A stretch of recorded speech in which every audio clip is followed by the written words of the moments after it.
Welcome everybody to the Mining Journal Select Conference, the first one of the, hopefully, a long-standing series. And you heard it here first.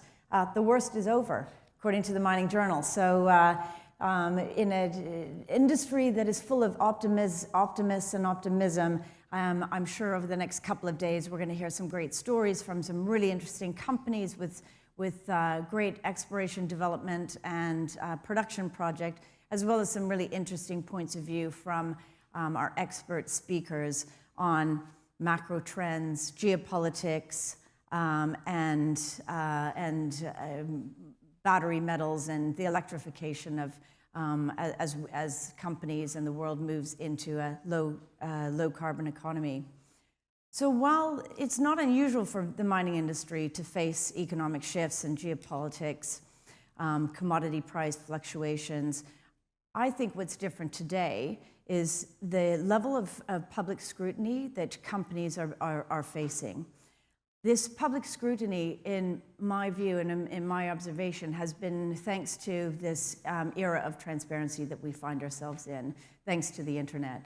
So we're seeing stronger voices, collective voices using social media. The hashtag #MeToo movement was a really good example of this.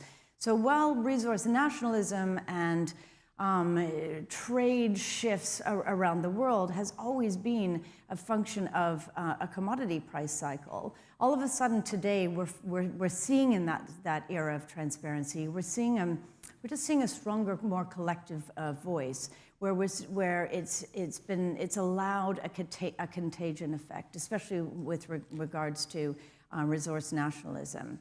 We're also seeing, because of this age of transparency, a real crossover between the economics of a business, the regulatory environment in which they find themselves, and the scrutiny that society is placing on businesses with respect to behavior, how companies behave in their host countries with respect to their societal impact, their economic impact, and of course their environmental impact.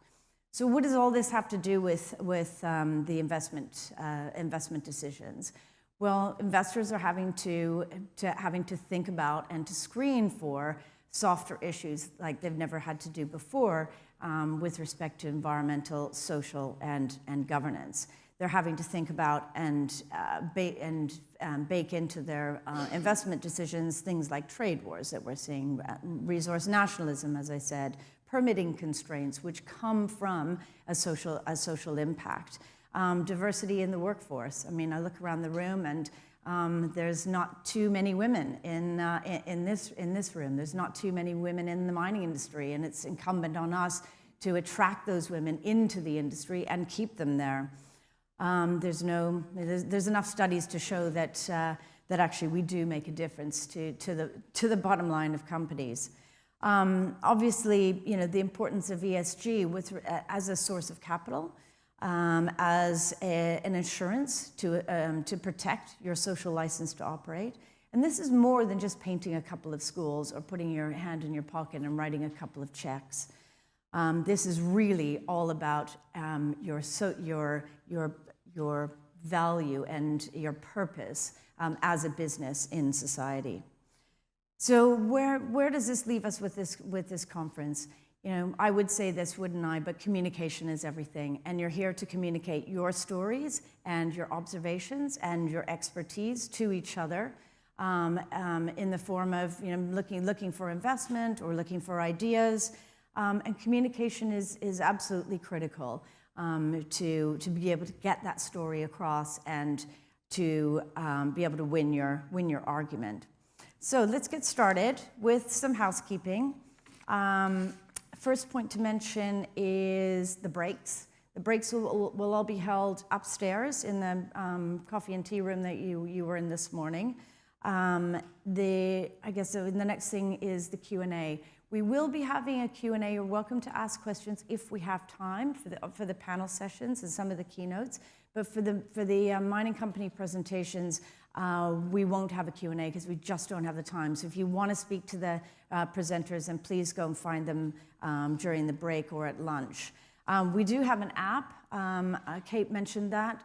Please use it. You can find everything on the app, sort out meetings, and also please use the social media tools to put your thoughts out there as well. And finally, we've got a drinks reception at 6 tonight, very kindly sponsored by DMT Consulting. So please join us for that. So I look forward to hearing from you all, and please feel really free to engage in the discussion. As I said, we are going to be doing some Q&A, so would love this to be as interactive as we possibly can. We want to hear from you, and the speakers want to hear from you. So without further ado, I'd like to welcome our first speaker, Jayant Bhandari, who is a senior analyst from Anarco Capital. Jayant is constantly traveling the world to look for investment opportunities, particularly in the resource sector. I believe his travels have taken him to over 80 countries, 7 of which he's lived in. He's a prolific writer and commentator, and he advises institutional investors about his finds. Now, please put your hands together to welcome Jayant.